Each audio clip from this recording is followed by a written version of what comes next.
CAPF AC எக்ஸாமுக்கு ஒரு 15 months என் கையில் டைம் இருக்குது. அதை நம்ம எப்படி ப்ராப்பராக யூட்டிலைஸ் பண்ணி படிக்கலாம் அப்படின்ட்டு உங்களுக்கு ஐடியா இருந்துச்சு அப்படின்னா இந்த வீடியோ உங்களுக்கான வீடியோ தான். இது வந்து 2027 ப்ரிப்பரேஷனுக்கு நீங்கள் தாராளமாக யூஸ் பண்ணிக்கலாம். ஓகேங்களா? அப்படி இல்லை அப்படின்னா சப்போஸ் இந்த வீடியோ ஒரு 1 இயர் 6 மந்த்ஸ் கழிச்சு பார்த்தா கூட நீங்கள் சப்போஸ் நெக்ஸ்ட் இயர் பார்த்தா கூட 28 ப்ரிப்பரேஷன் கூட நீங்கள் யூஸ் பண்ணிக்கலாம். ஓகேங்களா? ஸோ ஓகே, இப்போ 15 மந்த்ஸ் நம்ம கையில் இருக்குது. அப்போ நம்ம என்ன பண்ணலாம் அப்படின்னு பார்த்தீங்கன்னா, இது ஒரு கரெக்டான டைம் நம்ம ஸ்டார்ட் பண்ணுறதுக்கு. இப்போ நீங்கள் காலேஜ் ஃபைனல் இயர் படிக்கிறீங்க, இல்லைனா இப்போ இந்த செமஸ்டர் முடிச்சு ஃபைனல் இயர் போக போகிறீங்க அப்படின்னா உங்களுக்கான வீடியோ தான் இது.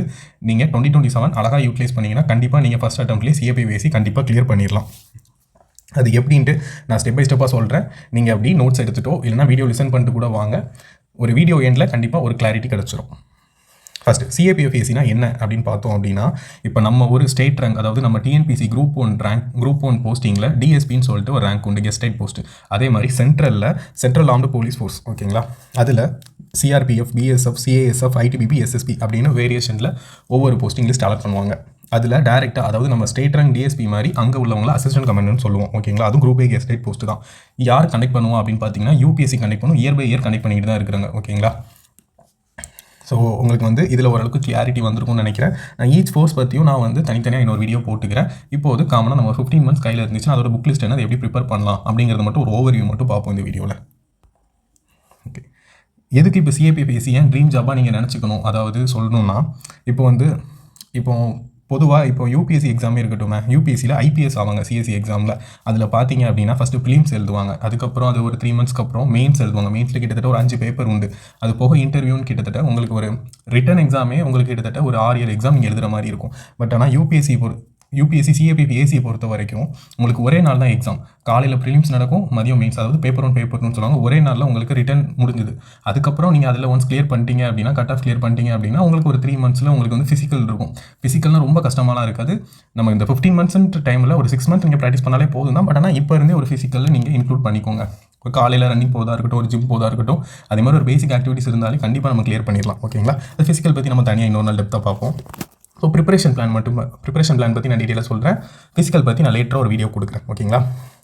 ஸோ அதனால தான் இது வந்து ஒரு ட்ரீம் ஜாபாக நிறையவே கன்வெர்ட் பண்ணுவாங்க. பட் ஆனால் தமிழ்நாடு பொறுத்த வரைக்கும் அந்தளவுக்கு இந்த ஜாப் மேலே ஒரு அவேர்னஸ் இல்லை. ஓகேங்களா? அதுக்கப்புறம் ரெஸ்பெக்டை பற்றி கேட்க வேண்டாம். ஏன்னா இது ஒரு யூனிஃபார்ம் ஜாப். கண்டிப்பாக உங்களுக்கு சேலரி பற்றியும், உங்களுக்கு குரூப் A போஸ்ட், நம்ம ஸ்டேட் போஸ்ட்டாக இருந்தாலும் உங்களுக்கு சேலரி எப்படி இருக்கும்னு தெரியும். அதே மாதிரி சென்ட்ரலில் இருந்துச்சுன்னா உங்களுக்கு எந்த அளவுக்கு சேலரி இருக்கும் அப்படின்னு நீங்கள் நினச்சிக்கோங்க. சேலரியும் எடுத்துகிட்டு வந்திருக்கு, அதை சொல்கிறேன். ஸோ பொதுவாக சொல்லணும் அப்படின்னா பவர், ரெஸ்பான்சிபிலிட்டி, அது போக உங்களுக்கு நம்ம நேஷனுக்கு சர்வீஸ் பண்ணுற ஒரு சாட்டிஸ்ஃபேக்ஷன் கண்டிப்பாக உங்களுக்கு இருக்கும். ஃபஸ்ட்டு இப்போ CAPF எக்ஸாம் ஸ்ட்ரக்சர் நான் ப்ரீவியஸாக சொன்ன மாதிரி ஸ்டேஜ் 1, ஸ்டேஜ் 2, ஸ்டேஜ் 3 நமக்கு மொத்தம் 3 ஸ்டேஜஸ் இருக்குது. ஸ்டேஜ் 1 பார்த்தீங்கன்னா ப்ரிலிம்ஸ் பேட்டர்ன், அதாவது அப்ஜெக்டிவ் டைப் தாங்க. மொத்தம் 125 கொஸ்டின் கேட்பாங்க. நம்ம அப்ஜெக்டிவ் மாதிரி தான் செலக்ட் பண்ணுவோம். அதில் நம்ம கட் ஆஃப் கிளியர் பண்ணிட்டோம் அப்படின்னா ஓகே. ஒரே நாள் தாங்க எக்ஸாம் இருக்கும். இப்போ ஸ்டேஜ் 1, ஸ்டேஜ் 2 ஒரே நாளில் முடிஞ்சிடும். ஓகேங்களா? அதுக்கு ரெண்டாவது ஸ்டேஜ் பார்த்தீங்கன்னா டிஸ்கிரிப்டிவ். இது ஸ்டேஜ் 2 டிஸ்கிரிப்டிவில் என்னெல்லாம் கேட்பாங்க அப்படின்னு பார்த்தீங்க அப்படின்னா, எஸ்ஏ எழுதுகிற மாதிரி இருக்கும். எஸ்ஏ ஒரு 4 எஸ்ஏ எழுதுகிற மாதிரி இருக்கும். அதுக்கப்புறம் ப்ரிசஸ் 2 ப்ரிசஸ் எழுதுகிற மாதிரி இருக்கும். அடுத்து ரிப்போர்ட் ரைட்டிங் எழுதுகிற மாதிரி இருக்கும். ஆர்குமெண்ட் ரைட்டிங் எழுதுகிற மாதிரி இருக்கும். அது போக நமக்கு வந்து ரீடிங் காம்ப்ரிஹென்ஷன் கேட்பாங்க. அதுக்கப்புறம் சம் சப்ஜெக்ட், அதாவது நம்ம கிராமர் ரூல்ஸ் கொஞ்சம் வரும். ஓகேங்களா? அதாவது நம்ம பேப்பர் 2 பொறுத்த வரைக்கும் நியூஸ் பேப்பர் இங்கிலீஷ் நாலேஜ் கொஞ்சம் நமக்கு இருந்தாலே நம்ம கண்டிப்பாக பேப்பர் 2ல் நல்லா ஸ்கோர் பண்ணிடலாம். அது எப்படி அப்படிங்கிறத நான் பின்னாடி சொல்கிறேன் இப்போ உங்களுக்கு. ஸோ இப்போ பே ஸ்ட்ரக்சர், அதாவது இப்போ நான் அசிஸ்டன்ட் கமாண்டண்ட்டாக ஆகிட்டேன், எனக்கு எவ்வளோ மந்த்லி சேலரி வரும் அப்படின்னு பார்த்தீங்க அப்படின்னா, பேசிக் பேவே கிட்டத்தட்ட உங்களுக்கு 56,100 பெர் மந்த் வரும். அது போக உங்களுக்கு ஏகப்பட்ட அலவன்ஸ் இருக்குது. அது என்னலாம் அப்படிங்கிறத பார்க்க சொல்கிறேன். ஸோ இப்போ பார்த்தீங்க அப்படின்னா உங்களுக்கு அலவன்ஸ் மட்டும் பார்த்தீங்கன்னா DA இருக்குது, HRA இருக்குது, டிரான்ஸ்போர்ட் அலவன்ஸ் இருக்குது, யூனிஃபார்ம் அலவன்ஸ் இருக்குது, லீவ் ட்ராவல் அலவன்ஸ் இருக்குது. கிட்டத்தட்ட அதெல்லாம் சேர்த்து அப்ராக்சிமேட்டாக உங்களுக்கு இன்ஹேண்ட் பொறுத்த வரைக்கும் கையில் 90,000லேருந்து 1 lakh வர நீங்கள் எந்த இடத்துல போஸ்டிங் போடுறீங்களோ அந்த அளவுக்கு அமௌண்ட் நீங்கள் கையில் பார்க்கலாம். எக்ஸாம்பிள் சொல்லணும் அப்படின்னா, இப்போ நீங்கள் வந்து ஒரு BSFல ஜம்மு காஷ்மீரில் வேலை பார்த்தீங்க அப்படின்னா உங்களுக்கு ரிஸ்க் அலவன்ஸ் அங்கே ஜாஸ்திங்கிறதுனால உங்களுக்கு எக்ஸ்ட்ரா அமௌண்ட் வரும். அதே மாதிரி நம்ம வந்து அப்ராக்சிமேட்டாக உங்கள் கைக்கு ஒரு 1 lakh கிட்ட, 90 to 1 lakh கிட்ட அப்ராக்சிமேட்டாக உங்கள் கைக்கு கண்டிப்பாக வந்துடும். ஓகேங்களா? நான் இதிலே போட்டிருக்கேன் பார்த்தீங்களா, ஃபீல்ட் ஏரியா அண்ட் ஸ்பெஷல் அலவன்ஸ்னு சொல்லிட்டு risk allowance, high attitude allowance, அதே மாதிரி ஒவ்வொரு அலவன்ஸ் இருக்கும். அது நீங்கள் இருக்கிற இடத்த பொறுத்து உங்களுக்கு எக்ஸ்ட்ரா அமௌண்ட் கண்டிப்பாக வரும். ஓகேங்களா? ஸோ அமௌண்ட்டை பற்றி தயவு செஞ்சு யோசிக்காதீங்க. ஏன்னா நீங்கள் வந்து குரூப் A ஸ்டேட் போஸ்ட், அதுவும் சென்ட்ரல் லெவலில் போகும்போது கண்டிப்பாக உங்களுக்கு அமௌண்ட் கம்மியாக இருக்காது. ஓகேங்களா? நிறையவே தான் இருக்கும். அதுக்கப்புறம் ஃபெசிலிட்டிஸ் பார்த்தீங்கன்னா உங்களுக்கு அக்காமடேஷன் இருக்கும், ஃப்ரீ மெடிக்கல் இருக்கும், அதுக்கப்புறம் உங்களுக்கு அஃபிஷியல் வெஹிக்கிள் கொடுத்துருவாங்க, அதுக்கப்புறம் உங்களுக்கு செக்யூரிட்டி கவர் இருக்கும், அது போக கேண்டீன் ஃபெசிலிட்டிஸ், அது போக இன்னும் ஏகப்பட்டது இருக்கும். பட் ஆனால் மெயினானது நான் உங்களுக்கு எடுத்துகிட்டு வந்துருக்கேன். சரிங்களா? ஸோ நெக்ஸ்ட் போகிறதுக்கு முன்னாடி நம்ம வந்து பிடிஎஃப் கோர்ஸ் லான்ச் பண்ணி வச்சிருக்கோம், நம்ம ரன் பண்ணிக்கிட்டும் இருக்கிறோம். அதில் என்னெல்லாம் கவர் ஆகும் அப்படின்னு நான் சிம்பிளாக சொல்லி முடிச்சிருந்தேன். விருப்பப்படுறவங்க வாங்கிக்கோங்க, சாம்பிள் பாருங்கள், பிடிச்சிருந்துச்சுன்னா பர்ச்சேஸ் பண்ணிக்கோங்க. ஸோ அந்த பிடிஎஃப் கோர்ஸ் பொறுத்த வரைக்கும் என்ன அப்படின்னா, நம்ம என்னெல்லாம் கொடுக்குறோம் அப்படின்னா என்சிஆர்டியை ரொம்ப சிம்பிளிஃபைட் நோட்ஸாக நம்ம ரெடி பண்ணி கொடுக்குறோம். ஏன் அப்படின்னா இப்போ நிறைய பேர் நம்ம வந்து படித்து புரியறதுக்கு நிறைய பேர் ஸ்ட்ரகிள் ஃபேஸ் பண்ணுவாங்க.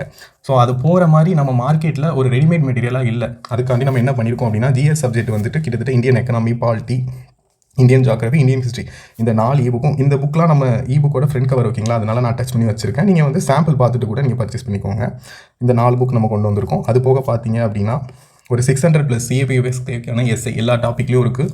அது போக பார்த்தீங்கன்னா ஒரு 300+ ஆர்குமெண்ட் டாபிக், அதுக்கப்புறம் ஒரு 300 ரிப்போர்ட் டாபிக் ஓகேங்களா. எல்லாமே உங்களுக்கு சாம்பிள்ஸ் எல்லாமே வந்துடும். ஒன்ஸ் டெமோ பார்த்துட்டு கூட நம்மகிட்ட பர்ச்சேஸ் பண்ணிக்கோங்க. அதுக்கப்புறம் நம்ம என்ன கொடுக்குறோம் அப்படின்னு பார்த்தீங்க அப்படின்னா ஒரு weekly magazine, CA current affairs magazine, PIB + current affairs include பண்ணி மெர்ஜ் பண்ணி நம்ம கொடுக்குறோம். அது போக பார்த்தீங்கன்னா அப்படின்னா பேப்பர் டு டெய்லி ப்ராக்டிஸ் செட்டுன்னு சொல்லிட்டு இந்த பிடிஎஃப்பும் கொடுக்குறோம். இது நம்ம ஹிந்து பேப்பர்லேருந்து எடுத்து கொடுக்குறோம் ஓகேங்களா. ஹிந்து அல்லது இந்தியன் எக்ஸ்பிரஸ் மிக்ஸ் பண்ணி நம்ம வீட்டில் கொடுத்துக்கிட்டு இருக்கிறோம். விருப்பப்படுறவங்க உங்களுக்கு தேவைப்பட்டுச்சுன்னா இந்த நம்பருக்கு நீங்கள் வாட்ஸ்அப்பில் மெசேஜ் பண்ணுங்கள். நான் உங்களுக்கு டெமோ அதாவது சாம்பிள் சென்ட் பண்ணுறேன். பிடிச்சிருந்துச்சுன்னா உங்களுக்கு யூஸ் இருந்துச்சுன்னா வாங்கிக்கோங்க. இந்த அமௌண்ட் டீட்டெயில்ஸ் எல்லாமே நான் ஷேர் பண்ணுறேன். உங்களுக்கு இல்லைனா இது ஸ்க்ரீன்ஷாட் கூட எடுத்துகிட்டு நீங்கள் ஒன்ஸ் கோ த்ரூ பண்ணி பார்த்துக்கோங்க. விருப்பப்படுறவங்க மெசேஜ் பண்ணி கேட்டு வாங்கிக்கோங்க. சாம்பிள் பாருங்கள், ஓகேனா பர்ச்சேஸ் பண்ணிக்கோங்க. இப்போ promotion and career growth. Promotion பற்றி பார்த்தோம் அப்படின்னா நீங்கள் எல்லாரும் அசிஸ்டன்ட் கமாண்டண்ட்டாக உள்ளே போவீங்க. அதுக்கப்புறம் deputy commandant, DIG, IG, ADG இந்த லெவலுக்கு உங்களுக்கு வந்து ப்ரொமோஷன் அண்ட் கெரியர் க்ரோத் ஆகிட்டு இருக்கும். அதுக்கேற்ற மாதிரி உங்களுக்கு அமௌண்ட்டும் வருஷம் உங்களுக்கு சேலரி வைஸும் உங்களுக்கு இன்க்ரீஸ் ஆகிட்டு தான் இருக்கும் ஓகேங்களா.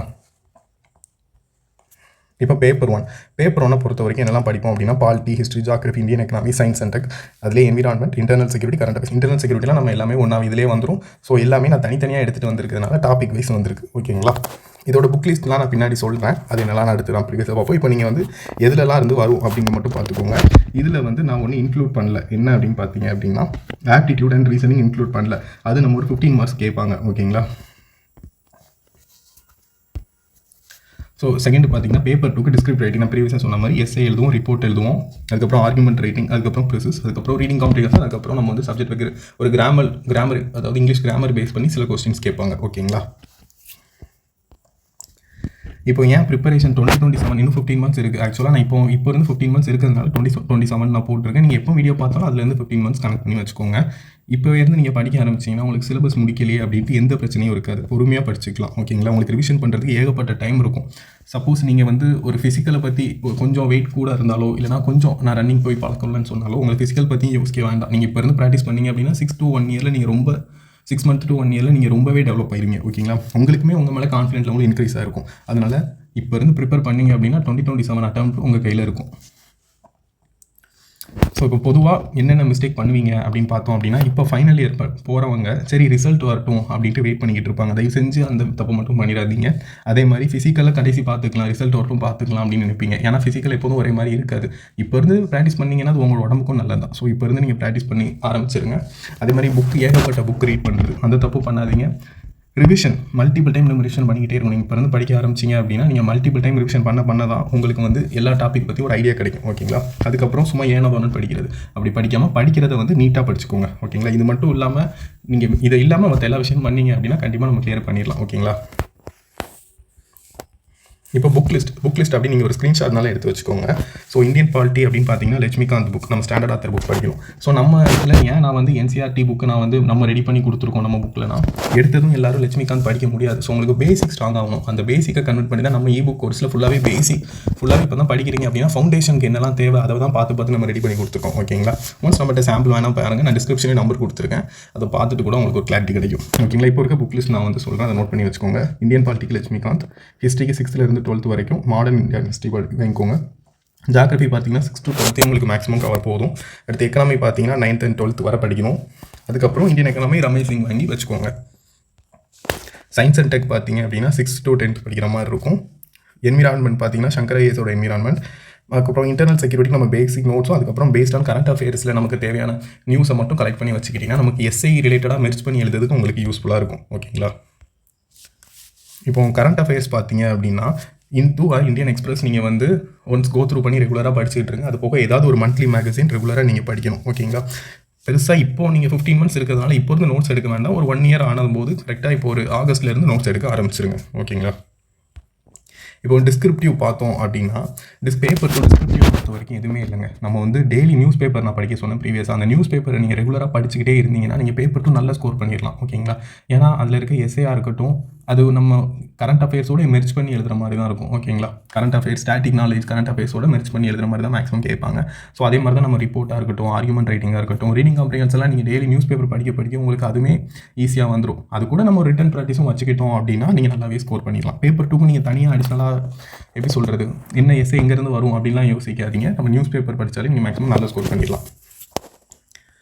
அது போக நான் என்ன பண்ணணும் அப்படின்னா, ஒன்ஸ் நீங்கள் எல்லாமே படிக்க ஸ்டார்ட் பண்ணதுக்கப்புறம் படித்து நீங்கள் ஓரளவுக்கு முடிச்சிட்டிங்க அப்படின்னு தெரிஞ்சிச்சுன்னா ப்ரீவியஸ் இயர் கொஸ்டின், அதாவது நீங்கள் இப்போ வந்து ஒரு 10 மந்த்ஸில் படித்து முடிச்சிட்டிங்க, 6 மந்த்தில் 5 மந்த்ஸில் படித்து முடிச்சிட்டிங்க அப்படின்னா லாஸ்ட் ஒரு 10 to 15 years CAPF PSC question மட்டும் இல்லாமல் UPSC கொஸ்டினாலுமே ஜென்ரல் சப்ஜெக்ட் தான் உங்களுக்கு வரும். அது போக SSC CGLுமே நமக்கு அதே சிலபஸ் தான். அதில் இருக்க ஜாகிரபி கொஸ்டினாக இருக்கட்டும், ஹிஸ்ட்ரி கொஸ்டினாக இருக்கட்டும், அதே மாதிரி ப்ரீவியஸ் இயர் கொஸ்டின் எல்லாமே நீங்கள் ரெகுலராக ப்ராக்டிஸ் பண்ணிவிட்டு அதே போக நீங்கள் படித்ததை ரிவிஷன் பண்ணிட்டு இருந்தீங்க அப்படின்னா 15 மந்த்ஸில் கண்டிப்பாக நீங்கள் பக்காவாக ரெடி ஆகிடுவீங்க. ஓகேங்களா?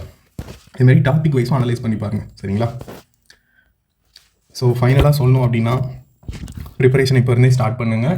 பொறுமையாக படிங்க, கன்சிஸ்டண்ட்டாக படிங்க. உங்களை நம்புங்க. கண்டிப்பாக நீங்கள் வந்து 2027 அட்டம் கண்டிப்பாக கிளியர் பண்ணுவீங்க. ஓகேங்களா? All the best. இந்த வீடியோவில் எதுவும் டவுட் இல்லைனா, ப்ரிப்பரேஷன் ரிலேட்டடாக எனக்கு வந்து டே வைஸ் பிளான் வேணும், இல்லைனா எனக்கு வீக் வைஸ் பிளான் வேணும், மந்த் வைஸ் பிளான் வேணும், நானும் ரெடி பண்ணிட்டு தான் இருக்கிறேன். உங்களுக்கு இதே மாதிரி வேணும் அப்படின்னு நீங்கள் ஃபீல் பண்ணீங்களோ கமெண்ட்டில் லீவ் பண்ணுங்கள். அதுக்கேற்ற இன்புட் நான் கொடுக்கறதுக்கு ரெடியாக இருக்கிறேன்.